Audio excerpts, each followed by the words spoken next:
Pastor Gil. Chegamos ao momento da palavra. É uma alegria estar recebendo o Senhor aqui. Deus possa te usar poderosamente nessa noite. Amém? Senhor, nós te entregamos a vida, Pai, do Pastor Gil. Pai, que possas encher ele, Pai, do teu Espírito. Que não seja ele a falar conosco, Pai, mas que seja a tua voz, o teu conhecimento, Pai, a tua palavra, Pai. Pai, que possa surtir efeito em nossos corações nessa noite, Pai, para o louvor da sua glória em nossas vidas, Deus. Amém. Boa noite, meus irmãos. Obrigado, tá bom. Tem alguém feliz com Jesus aí? Amém.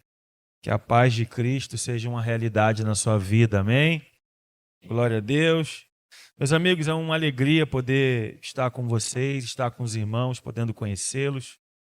De alguma forma, espero poder cooperar com o Espírito nessa noite. De alguma forma, poder cooperar naquilo que Deus está fazendo na sua vida e também o que Ele tem para fazer através da sua vida. Você acredita que tem coisas preciosas de Deus para jorrar através da sua vida? Amém.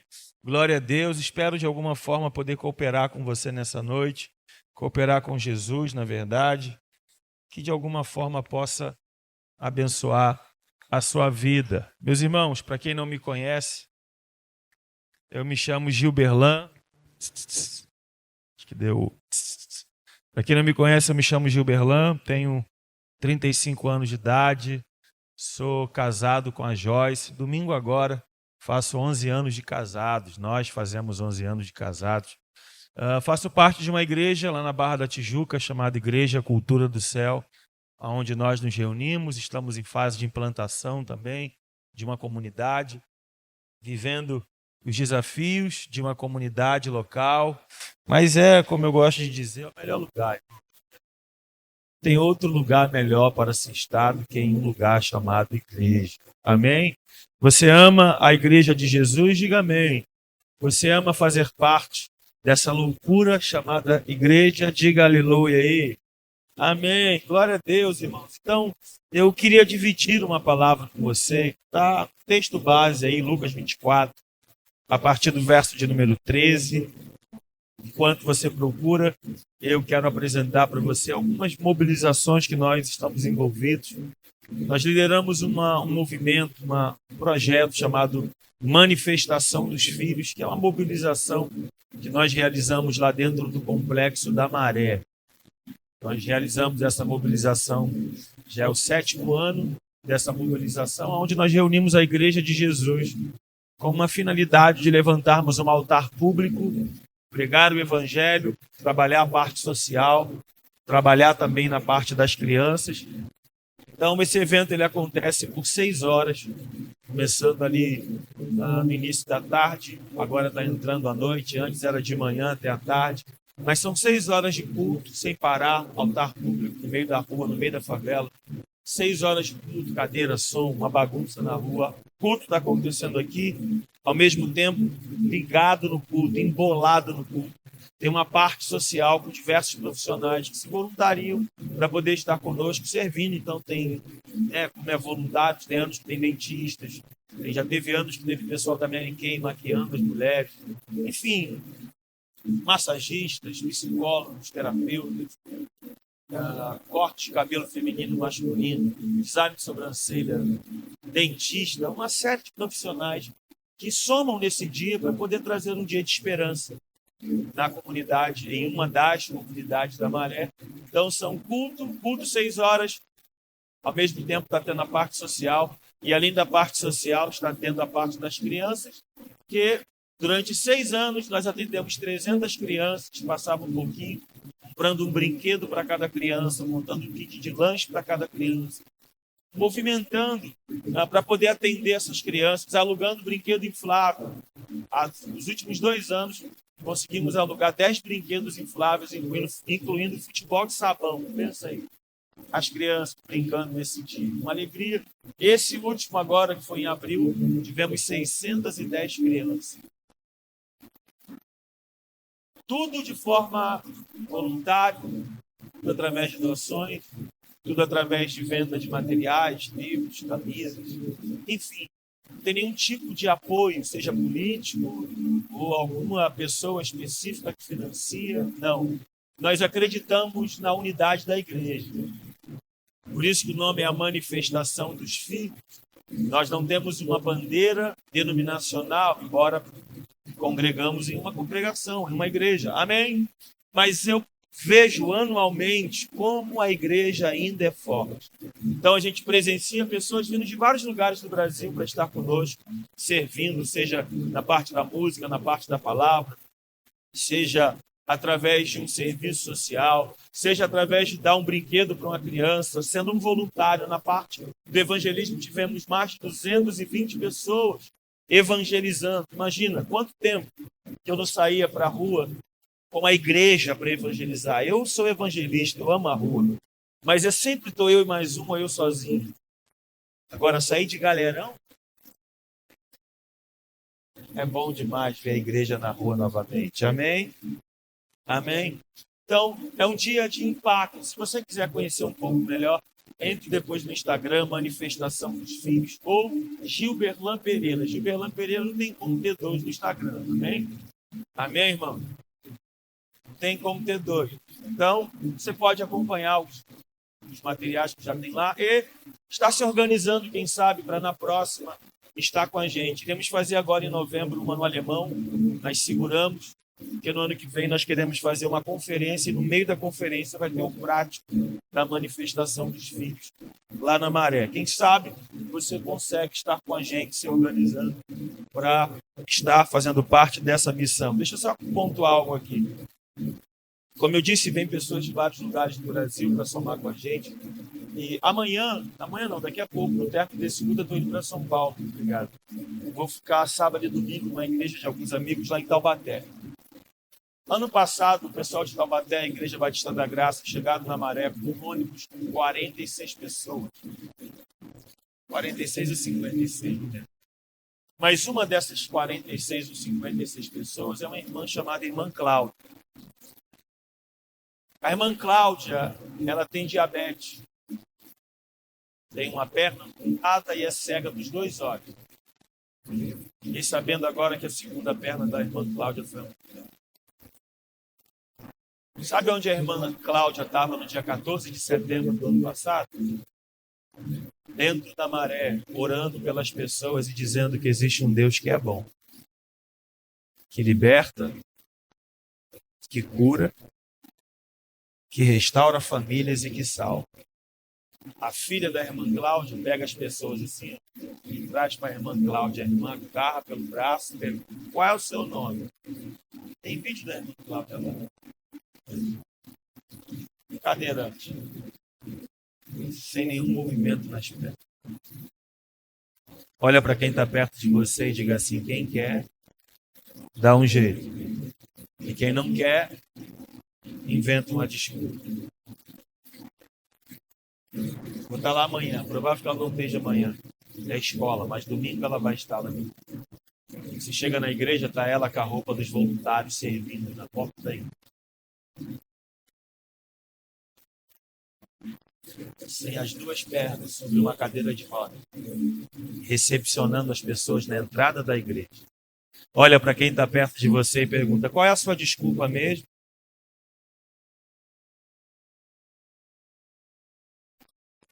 Eu sempre estou nessa igreja, então eu brinco com ela, com o pessoal. O pessoal falou: Gil, ela faz parte do ministério de missões da igreja. Ela falou: já teve vezes que nós fomos evangelizar tribos indígenas. Cada um agarrar a irmã Cláudia por uma parte da cadeira e entrar para dentro do mato com ela. E ela pregando o evangelho. Tem jovens aqui. Você quer ver Jesus voltar? Diga amém. Então, cantar Maranata sem ter compromisso com a grande comissão é hipocrisia. A irmã Cláudia está mais afim de ver Jesus voltando do que talvez a gente, se não estivermos enganjados na grande comissão. Posso ouvir um amém aí? Então, meu livro está ali fora, tem algumas unidades ali. Acabei de lançar segunda-feira meu novo livro, Deus Sempre Nos Encontra. É um livro que eu acredito que vai abençoar muito sua vida. Tem um pouco do testemunho da minha conversão, um capítulo só. E vai contar algumas histórias que nós vivemos na Maré de resgate, pessoas baleadas, morreram, mas antes aceitaram Jesus. Enfim, tem algumas histórias bem leves assim. Eu acredito que vai abençoar demais a sua vida, em nome de Jesus. Amém? Capítulo de número 24 do livro de Lucas, versículo de número 13, diz assim: naquele mesmo dia, 2 deles estavam indo para um povoado chamado Emaús, a 11 quilômetros de Jerusalém. No caminho, conversavam a respeito de tudo o que havia acontecido. Enquanto conversavam e discutiam, o próprio Jesus se aproximou e começou a caminhar com eles. Mas os olhos deles foram impedidos de reconhecê-lo. Ele lhes perguntou: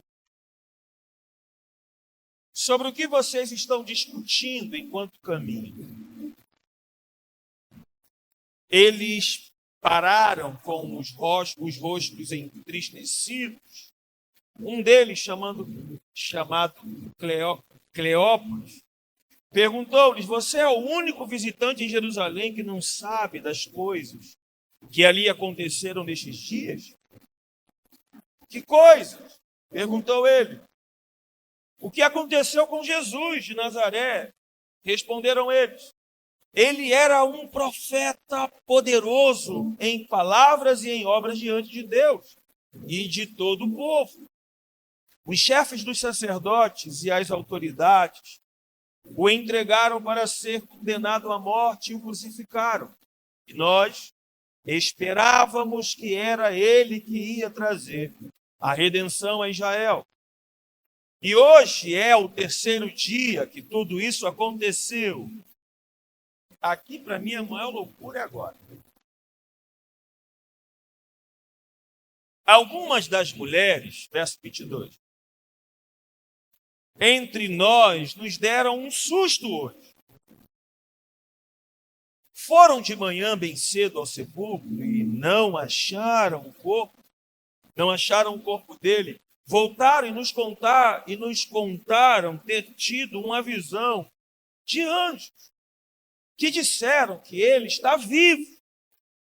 Alguns dos nossos companheiros foram ao sepulcro e encontraram tudo exatamente como as mulheres tinham dito, mas não o viram. Ele lhes disse: como vocês custam a entender? Diga comigo, entender. Melhor aí, diga, custa entender. E como demoram a crer em tudo o que os profetas falaram? Não devia o Cristo sofrer estas coisas para entrar na sua glória? E começando por Moisés, como eu queria que essa pregação tivesse registrada mais do tarde.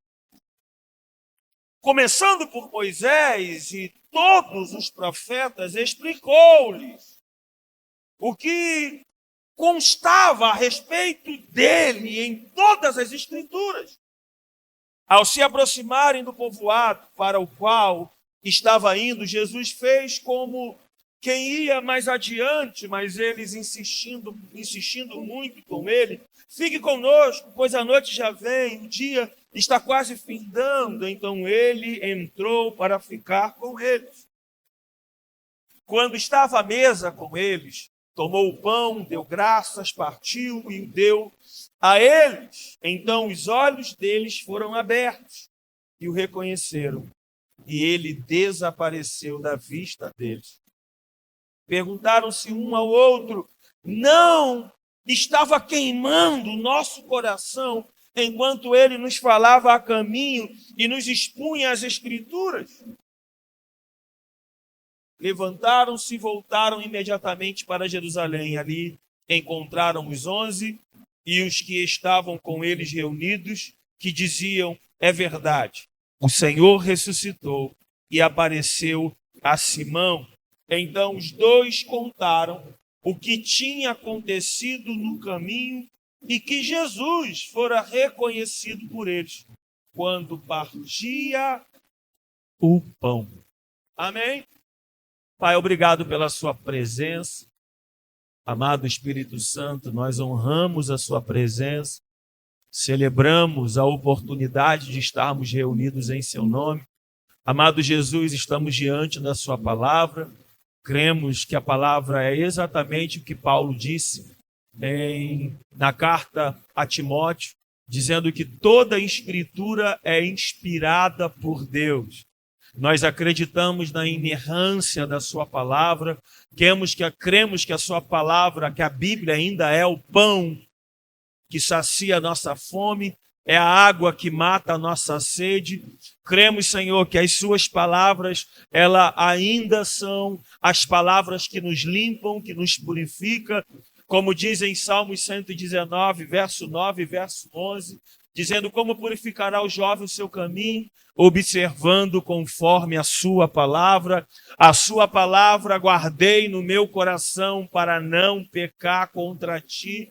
Verso 105 diz que ela é lâmpada para os nossos pés e luz para o nosso caminho. Deus, nós cremos no poder da palavra, por isso nós estamos aqui e queremos, ó Deus, a revelação que o Senhor deseja trazer para nós nessa noite.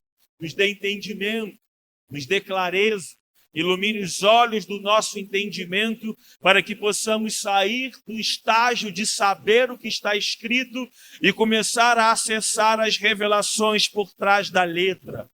Por isso oramos sobre Salmos 119, versículo de número 18, que diz: desvenda os nossos olhos para que possamos ver as maravilhas da sua palavra. Assim, Deus, nós cremos na revelação do nosso amado Espírito Santo.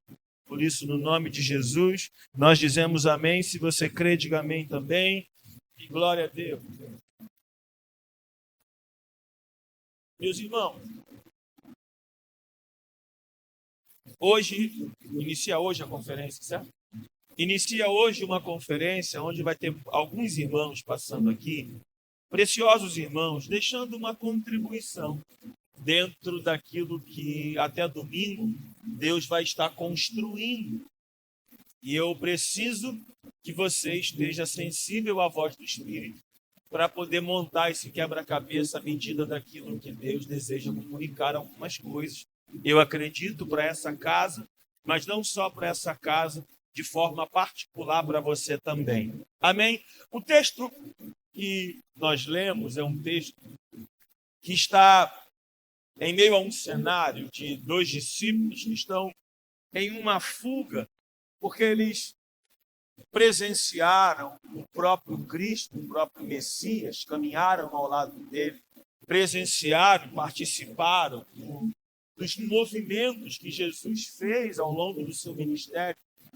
Eles estavam vendo o que ele fez, não só ouviram, depois de muito tempo, os acontecimentos que Jesus ele operou, falando de sinais e maravilhas, mas eles puderam presenciar e ser uma testemunha no que diz respeito ao ápice do ministério de Jesus.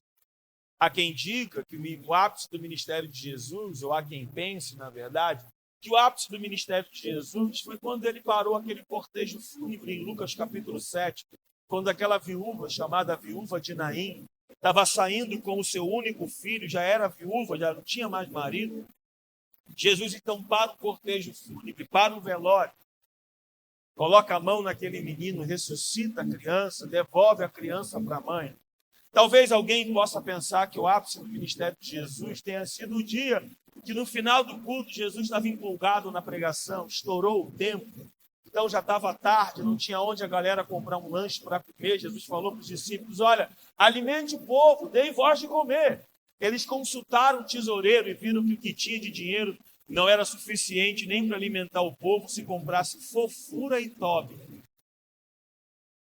Então, não tendo mais o que fazer, do nada surge um menino, que até hoje a Bíblia não sabe o nome dele, mas ele tem coragem de pegar o pouco que tinha, diga comigo, o pouco que tinha. E o que ele tinha? Ele tinha quase nada, tinha 5 pães e 2 peixes. pegou o que tinha, colocou na mesa da comunhão, e Jesus pegou o pouco que ele tinha e fez o que você já sabe, fez a multiplicação, alimentando mais de 5.000 homens, fora mulheres e crianças. Ainda sobraram 12 cestos cheios. Talvez alguém possa pensar que, na verdade, o ápice do ministério de Jesus tenha sido um dia em que ele chegou, dentro da perspectiva humana, atrasado no convite que havia sido recebido, no que diz respeito aos amigos que ele tinha em Betânia. Lembra? Lázaro havia morrido, mas o convite para ele vir apressadamente é porque ele estava doente. Quem sabe se ele chega quando ainda era doente, ele não precisava chegar, se deparar com o túmulo de Lázaro. E você conhece bem a história. Jesus chegou diante do túmulo de Lázaro, falou: removam uma pedra. Removeram uma pedra, e ele deu um grito, dizendo: Lázaro, para fora. Alguém disse para ele, antes de ele dar essa ordem, disseram para ele: olha, já cheira mal, é 4 dias. Aceita que o Senhor chegou atrasado. Sendo que nós precisamos nos lembrar que nós servimos a um Deus diferente da nossa perspectiva. Por exemplo, se nós estivéssemos aqui agora 2 pessoas enfermas, então vem alguém em fase terminal com câncer desse lado e alguém que está com dor de cabeça desse lado, e nós falássemos assim: irmãos, quem pode orar por esses irmãos? Seja verdadeiro. Você ia orar em quem? Você ia orar por quem? A nossa humanidade vai dizer: fé por uma dor de cabeça eu tenho, aleluia. Mas um câncer em fase terminal, então não estou nessa fase ainda. Eu ainda não cheguei. Mas na concepção de Deus, uma dor de cabeça tem diferença de um câncer? Sim ou não? Não. Então, ressuscitar alguém que acabou de morrer e recebeu o óbito é diferente de alguém que está 4 dias dentro de um túmulo? Para a gente tem diferença, para Deus não. Gil, mas o estado do ser humano está em estado já de bem complicado. Mas e Ezequiel 37? Esqueceu. Lembra do vale? E cada osso teve que se virar para encontrar o seu osso para levantar um corpo. Nós estamos diante de um Deus, irmãos, que ainda tem todo poder.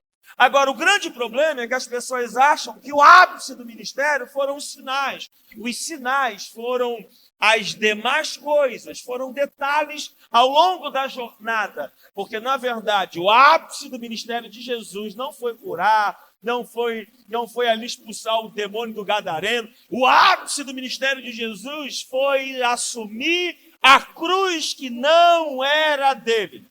Paulo escreve isso em 2 Coríntios capítulo 5, verso 21, dizendo que aquele que não conheceu o pecado se fez pecado por nós, para que nós fôssemos feitos justiça de Deus. O que significa? Significa que um homem que nunca pecou assumiu o pecado de todos, para que todos fôssemos justificados pelo seu sangue. Jesus, então, assume a cruz que não era dele. Isaías já fala isso em Isaías 53. O castigo que nos traz a paz estava sobre ele. As nossas iniquidades, tudo que girava em torno da consequência do pecado de Adão caiu sobre ele. O ápice do ministério de Jesus é saber que o homem da cruz do meio, diga amém. Diga amém. Tinha um ladrão à direita, um ladrão à esquerda, mas tinha o nosso Senhor na cruz do meio. E em algum momento ele gritou dizendo: está consumado, tetelestai do grego. A dívida foi paga. Ele cravou o escrito de dívida na cruz. E Romanos 8:1, Paulo vai dizer que não há mais nenhuma condenação para quem está em Cristo Jesus. Tem alguém em Cristo Jesus aqui? O ápice do ministério de Jesus é saber que o homem da cruz do meio, 3 dias depois, Maria Madalena vai no sepulcro. Chegando lá, a pedra estava mais da maneira que deveria estar. A porta do sepulcro estava aberta. Ela entrou lá, não tinha corpo de ninguém.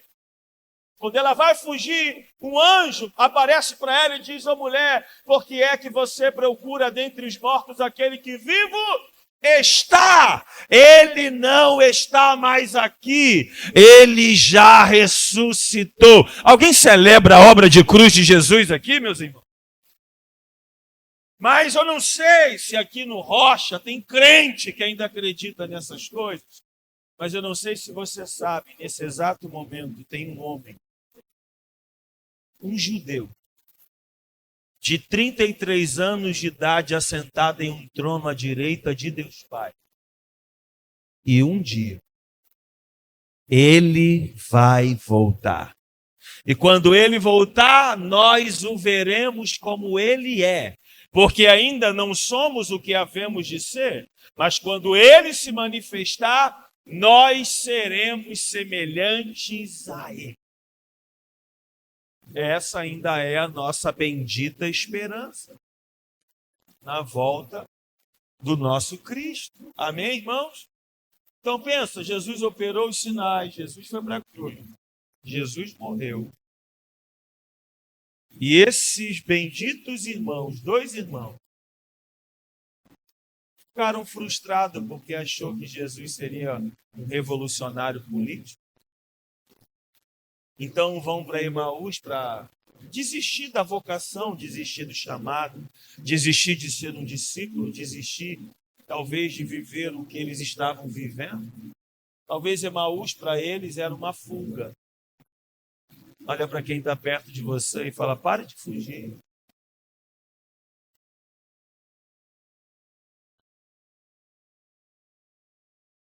E no meio da fuga deles, Jesus decidiu se revelar a eles e não permitiu que os olhos deles percebessem quem estava na roda de conversa com eles.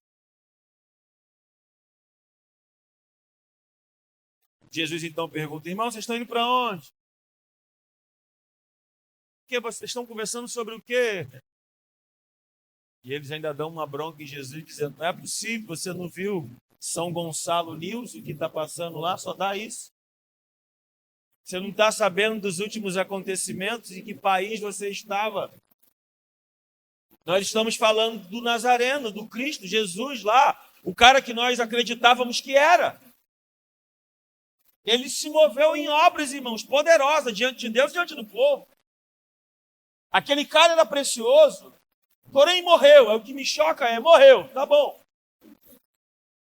Mas nós ficamos sabendo que as mulheres que foram lá encontraram, através de uma visão, um anjo que disse que ele ressuscitou. Os nossos companheiros foram lá e presenciaram, o túmulo está vazio. Eles narram algo que está escrito, mas não entendiam. Jesus então fala: cara, não é possível. Vocês não entendem. E aí ele se revela a eles desde a lei, desde Moisés, passando pelos profetas. Imagina você ter uma aula com Cristo te ensinando sobre Ele mesmo e mostrando Ele em toda a Bíblia. A Antiga Aliança e o Velho Testamento. Imagina Deus falando: está vendo esse cordeirinho aqui de Abraão? Então, sou eu. Imagina Ele se revelando. Sabe Gênesis 3, ali 15, a semente da mulher? Então, sou eu. Sabe a virgem que conceberia de Isaías capítulo 7, versículo 14? A virgem que conceberia, então, a virgem é a minha mãe Maria. Sou eu também. Imagina ele se revelando a eles, mas eu amo a palavra quando ele diz: vocês não entenderam. Sabe, irmãos, nós precisamos nesses dias orar e buscar entendimento. Paulo diz em Romanos capítulo 12, verso de número 1 e verso de número 2, sobre nós oferecermos um culto racional. E esse culto racional, ele deve ser acompanhado debaixo de uma mentalidade de entendimento. Nós precisamos de uma renovação do nosso entendimento. Porque se não renovar a nossa mente, nós não conseguiremos provar a boa e perfeita vontade de Deus. Mas para que isso se torne uma realidade, precisamos de uma metanoia, de uma mudança radical na nossa mentalidade. Paulo vai dizer em Colossenses capítulo 3, versículo de número 1 e 2, se vocês já ressuscitaram com Cristo Jesus, então buscai as coisas do alto, pensai nas coisas do alto. O que Paulo está dizendo é que agora, você que é crente em Cristo Jesus, você que nasceu de novo, você que teve uma experiência com o Espírito Santo, você que foi comprado, lavado, redimido, você que recebeu de Deus um novo coração, você que tem o nome escrito no livro da vida, vocês que ressuscitaram com Cristo, agora devem começar a buscar as coisas do alto. Pensar nas coisas do alto. Porque, irmão, só existe uma maneira de viver o Evangelho, e é a maneira de Deus. Não há possibilidade de vivermos o Evangelho à nossa própria maneira. E eu fico em crise quando eu olho para esse texto, porque me leva a enxergar pessoas que andaram com Cristo, pessoas que é bem provável que se moveram em sinais e maravilhas, mas na primeira vendaval, eles foram os primeiros a fugirem. Fugirem por quê? Porque estão em crise por não entenderem o que eles viveram. E isso me leva a um pensamento, porque, irmãos, estar aqui dentro só para tocar é melhor não estar. Estar aqui dentro só para cantar é melhor não estar. Estar aqui dentro só para ver um amigo é melhor não estar. Porque a grande verdade é, se nós não levarmos a sério esse negócio de igreja, esse negócio de nos aprofundarmos em um relacionamento saudável e genuíno com a presença do Espírito Santo, nós não suportaremos os próximos dias. E para isso ser uma realidade, eu preciso começar a entender que dentro de mim há um ser chamado Espírito, que recebeu vida, o mesmo Espírito que ressuscitou Jesus dentre os mortos, é o mesmo Espírito que trouxe vida ao nosso Espírito. E é nesse lugar que Paulo chama em Efésios 3,16 de homem interior. É esse ser que ressuscitou pela obra do maravilhoso Espírito Santo. É nesse lugar que nós nos relacionamos com Deus. Os verdadeiros adoradores adorarão em espírito e em... Por quê? Porque Deus é espírito. E importa que os verdadeiros adoradores o adorem em espírito. Então o relacionamento com Deus não é carnal, é espiritual.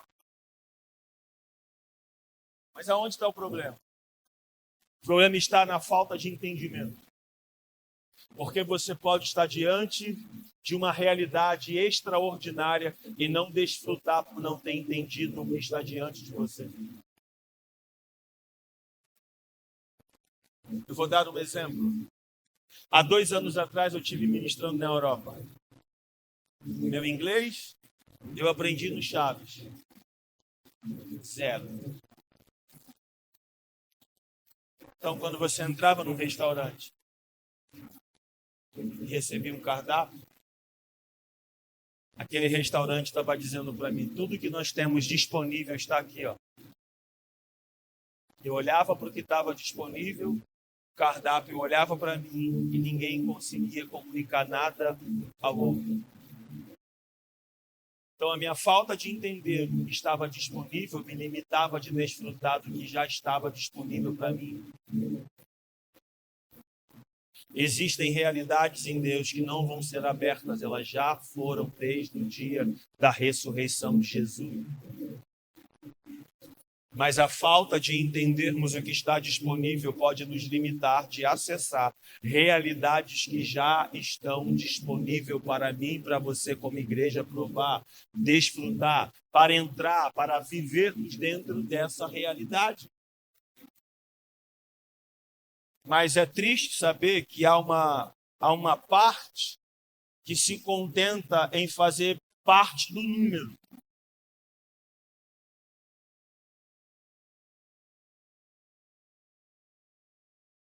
Esses dois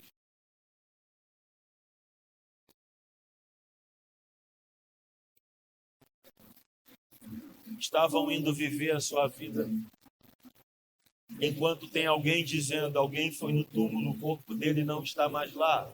Ele disse que depois de 3 dias ele voltaria à vida, ele ressuscitaria, mas eles, talvez estavam mais empolgados em ver a perna crescer do que trabalhar os fundamentos que sustentam ele em cima de uma rocha. Eles estavam mais encantados com o brilho do milagre do que manter uma fé firmada no autor e consumador da sua fé.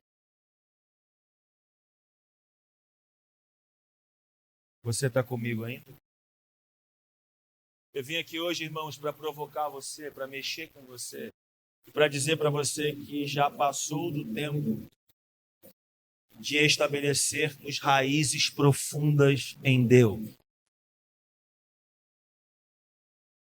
Chegou a hora de nós, não importa o que acontecer daqui para frente, não há a menor possibilidade de nós deixarmos de amar a Deus, deixarmos de viver o evangelho que Deus estabeleceu para nós. Porque se não definirmos isso agora, daqui para frente o negócio, como eu disse, vai apertar. E não estou falando de política, não. Estou falando porque existe um outro evangelho sendo misturado com o evangelho genuíno de Cristo. Paulo alerta sobre isso em Gálatas capítulo 1, sobre um outro evangelho. E esse outro evangelho, ele é um evangelho popular, ele dá seguidores, dá likes, ele dá mídia, dá agenda. Mas o evangelho genuíno de Cristo ainda te dá direito a perder a cabeça por amor a Cristo. Sai um aleluia aí. Todo país que o evangelho se tornou popular e perdeu a expressão.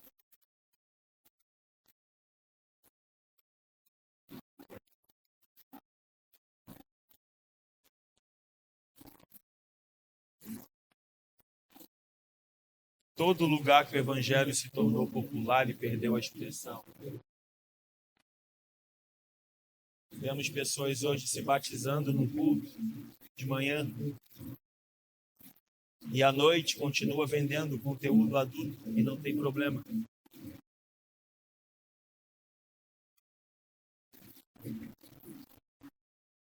É um evangelho do Jesus te ama e te entende. Vem do jeito que você quiser, mas não tem problema, Jesus te conhece. Você pode viver desse jeito, você pode viver do seu jeito de verdade, pode viver. Você só não pode morar onde Deus tem uma morada eterna preparada, vivendo do seu jeito. Tem uma canção, um hino, na verdade, você sabe quando fala hino, é antigo, sim ou não? Tem um hino antigo que diz, no céu não entra pecado. Então existe uma condição, qual ainda há necessidade de vivermos o evangelho à maneira de... Mas se não nos estruturarmos agora, entraremos nessa onda de um evangelho de aplauso, de luz, de câmera, de um evangelho que melhora a vida, mas não tem poder de transformar. Então eu vim mexer com alguém aqui hoje e dizer para você que nós não podemos ser alguém que vai estar até com o coração aquecido, mas sem ter clareza de quem provocou o aquecimento no coração. Porque a minha geração anda dizendo por aí que estão queimando. Mas se o fogo que você descarregar não está afetando a vida de ninguém, você precisa reavaliar se esse fogo é fogo de Deus. Porque uma das qualidades do fogo é trazer luz, clareza.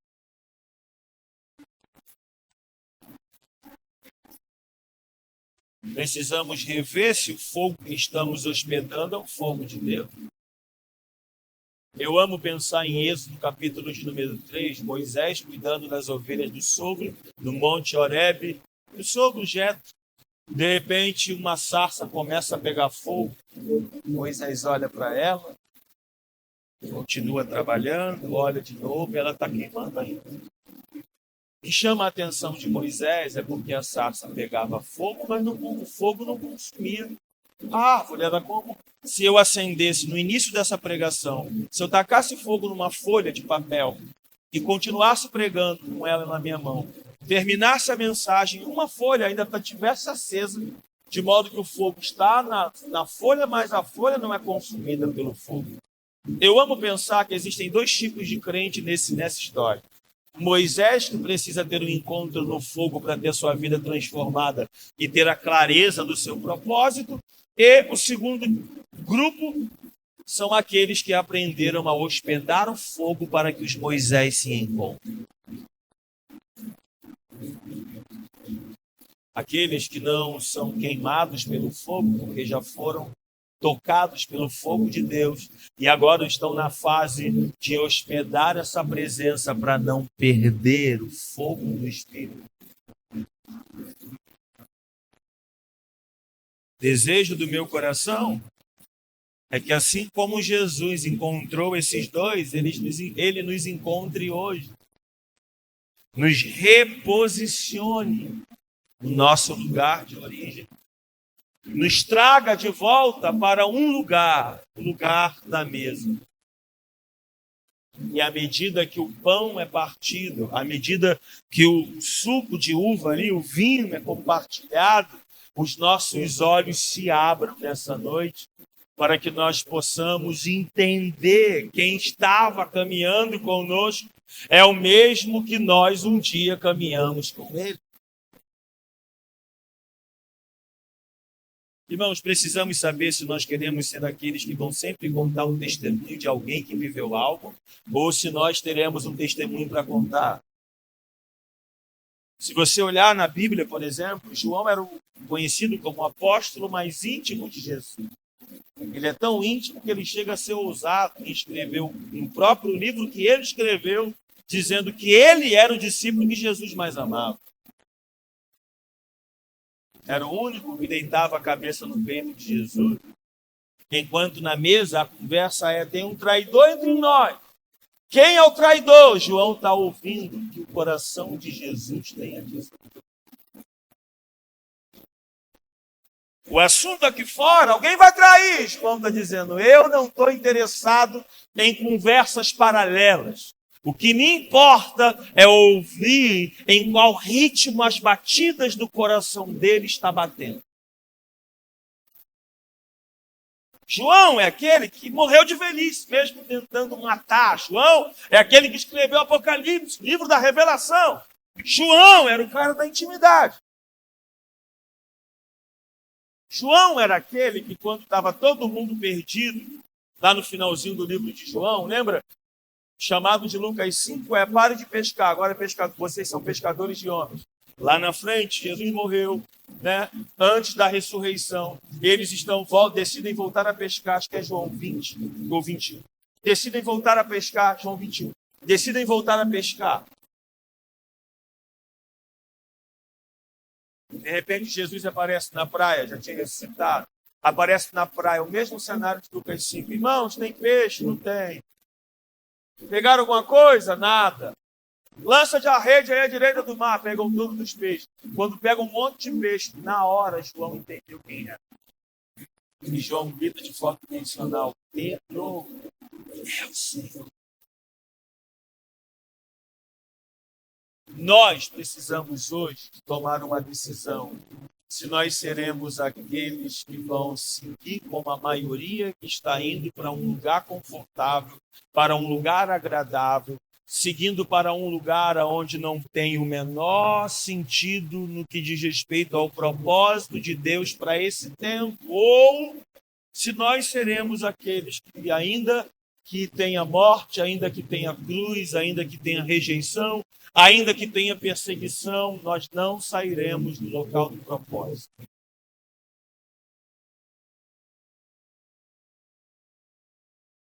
Eu acredito muito que o ministério ele é geográfico. Eu acredito muito que Deus é quem estabelece o tempo. Como Daniel diz em Daniel 2:21, Deus que remove, Deus que muda as estações, que move quem está no trono. Deus ainda tem controle de tudo. Posso ouvir um amém? Então eu acredito de verdade que existe uma graça de Deus sobre algumas pessoas para trabalhar em áreas específicas. Deus dá talentos, dons, vocaciona, chama, tudo para uma finalidade, para um propósito, para trabalhar, para ficar enganjado dentro de alguns lugares, para fazer coisas que, humanamente falando, seriam impossíveis fazerem se não estivesse debaixo da graça de Deus para trabalharem dentro da. E eu queria de verdade que você hoje pudesse ser reposicionado dentro do lugar que Deus tem preparado para você. Você não precisa ser, por exemplo, você lembra de quando Jesus diz assim, olha, não lancei pérolas aos porcos. Por que não lance pérolas aos porcos? Porque os porcos vai ter alguém que vai ter alimento que eles vão celebrar. Mas as pérolas, eles não sabem apreciar as pérolas. Mas vai ter um outro público que vai saber celebrar as pérolas. Então você vai dividir as pérolas com quem celebra as pérolas.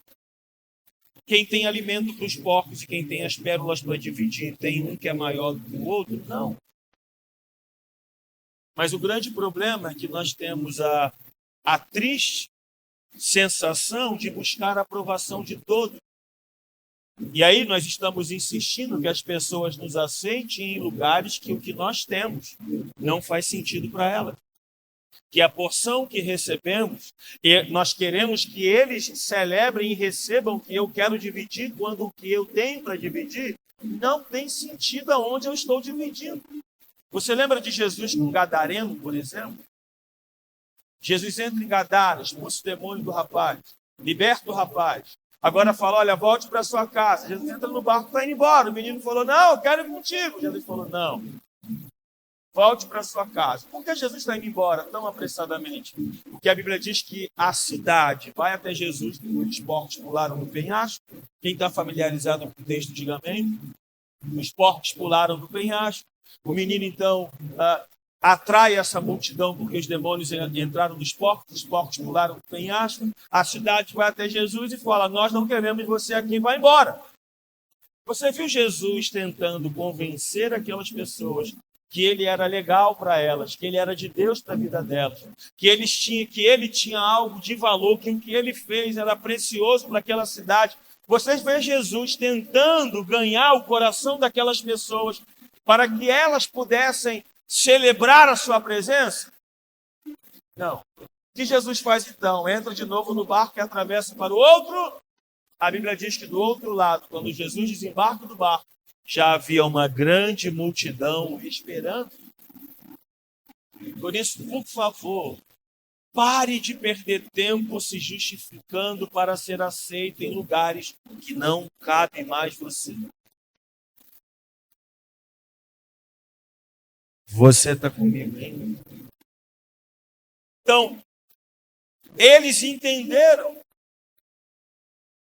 Existem lugares que não cabem mais para você nem para mim. Esses discípulos estavam decidindo viver a sua vida, mesmo tendo feito uma aliança com Cristo de não ter mais vida para viver.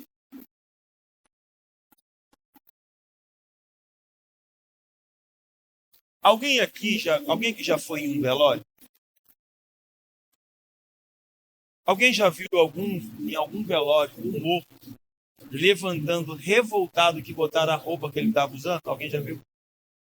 Não? Por que não? Porque morto não tem? Morto não tem escolha. Sabe por que você está cheio de mimimi, cheio de não gosto, não achei legal? Porque você está vivo. Morto não escolhe. Morto é conduzido pelo poder do Espírito de Deus. Se você quer viver o Evangelho à maneira de Deus, você precisa entender que só existe uma maneira de viver o Evangelho e essa maneira é a maneira de Deus. Mas glória a Deus que Jesus veio no caminho de Emaús, aqueceu o coração dos discípulos novamente, levou-os à mesa, abriu os olhos através do momento de comunhão e eles puderam voltar para Jerusalém para poder voltar ao lugar do propósito que Deus estabeleceu para a vida dele, para a vida deles, na verdade. Eu queria de verdade que hoje você pudesse voltar ao lugar do propósito de Deus na sua vida. Queria de verdade que hoje você tivesse coragem de assumir um compromisso com aquele que tem uma aliança com você, de voltar ao lugar do propósito de Deus para a sua vida. Talvez você esteja aqui dentro me ouvindo hoje e você não faz a menor ideia do que Deus ele ainda tem para realizar na sua vida. Mas se você se posicionar no lugar que Ele planejou para você estar, irmãos, acredite no que eu vou dizer para você. Ele é fiel para cumprir tudo que prometeu na sua vida.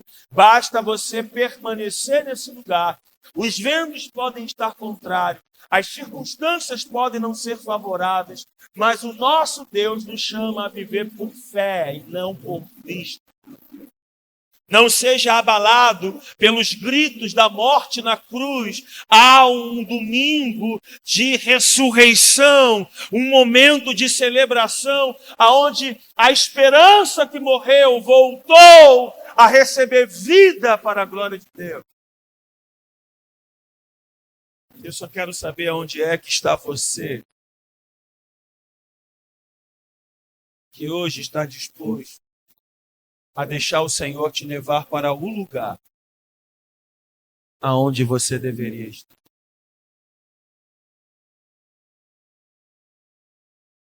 Eu quero orar com você,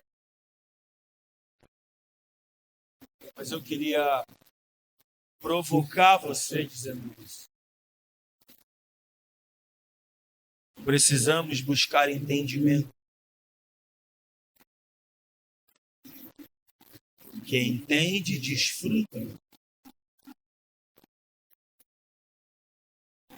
Não sei se você já teve a experiência de ler a Bíblia, de ler um texto, depois de muito tempo ler de novo, depois ler de novo, e de repente parece que em algum momento da vida